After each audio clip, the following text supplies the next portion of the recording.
Bonjour et bienvenue sur Terpnos, le format qui vulgarise les termes techniques. Aujourd'hui, parlons d'un drôle de message envoyé par le corps.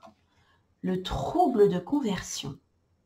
Aussi appelé trouble dissociatif, dans une approche plus moderne, c'est un état très particulier dans lequel un sujet va présenter toute une gamme de symptomatologies autour de signes neurologiques avec des atteintes diverses et variées. Cécité, paralysie totale ou partielle, tremblements involontaires, posture des membres non adéquate, atteintes auditives, entre autres, et qui, après examen, n'auront pourtant rien à voir avec une atteinte dédinaire. Impossible! Mais bien réel pourtant. Selon la CIM-10, qui est la classification internationale des maladies, le trouble de conversion est un véritable trouble psychique. Étudié par Freud, bien entendu. Bah oui, mais aussi par Charcot et Janet. Il sera admis que c'est en vérité probablement une conversion d'un niveau d'anxiété excessif et débordant en symptômes physiques. Cette atteinte est l'illustration même de ce à quoi peut ressembler une somatisation grave. Quand la tête ne trouve plus les mots, le corps s'en charge. Précisément. On retrouve le plus souvent ce type de trouble suite à un choc émotionnel grave ou un traumatisme. Plus régulièrement présent chez la femme, il a tendance à apparaître en fin d'adolescence ou au tout début de la vie d'adulte, mais malheureusement, ce n'est pas une norme, et des exceptions existent. Mais comment on sait que c'est psychologique et pas physiologique?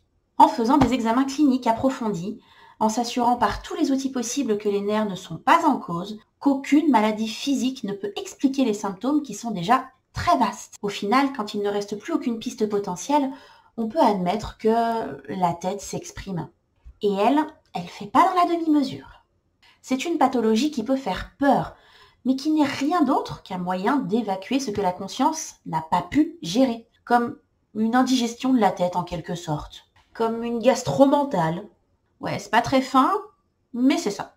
Les épisodes sont en général de courte durée et très sporadiques, mais ils peuvent devenir chroniques dans des cas plus complexes. Certains tests permettent d'évaluer la gravité des symptômes et leur impact sur la vie de l'individu. Il est évident que le trouble qui causera les tremblements involontaires très diffus et temporaires n'aura pas les mêmes répercussions que des crises de convulsions fréquentes, par exemple. Alors, comment s'en sortir? Un bisou qui soigne, peut-être? Ce serait si beau. J'aime l'idée. Je la garde dans un coin de tête pour mener des tests. Après tout, on ne sait jamais. Actuellement, différentes approches sont préconisées pour soulager ce trouble dans les meilleures conditions possibles et en assurant un suivi régulier aux patients. La psychothérapie et en particulier les TCC permettent de rétablir une forme d'intégrité psychique par la libération de la parole et donc mettre des mots sur les mots. Autre approche spécifique, l'hypnose, avec ou sans sédatif, pour permettre au sujet de mieux gérer son stress et ses réactions anarchiques face à cela.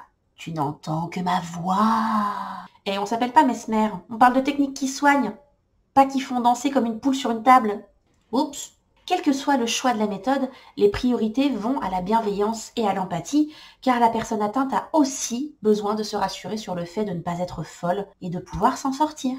En bref, le trouble de conversion est préoccupant, peut devenir grave, mais reste la preuve qu'il est nécessaire, autant que faire se peut, de libérer la parole afin de ne pas graver dans le corps les blocages et angoisses qui, parfois, prennent toute la place. Terpnos est maintenant terminé. J'espère qu'il vous aura permis de faire place nette pour vous assurer une paix de l'esprit durable et efficace. Comme toujours, n'hésitez pas à poser des questions en commentaire et à proposer des idées de mots à traiter. Et en attendant, pensez bien-être. Pensez à vous. Abonnez-vous.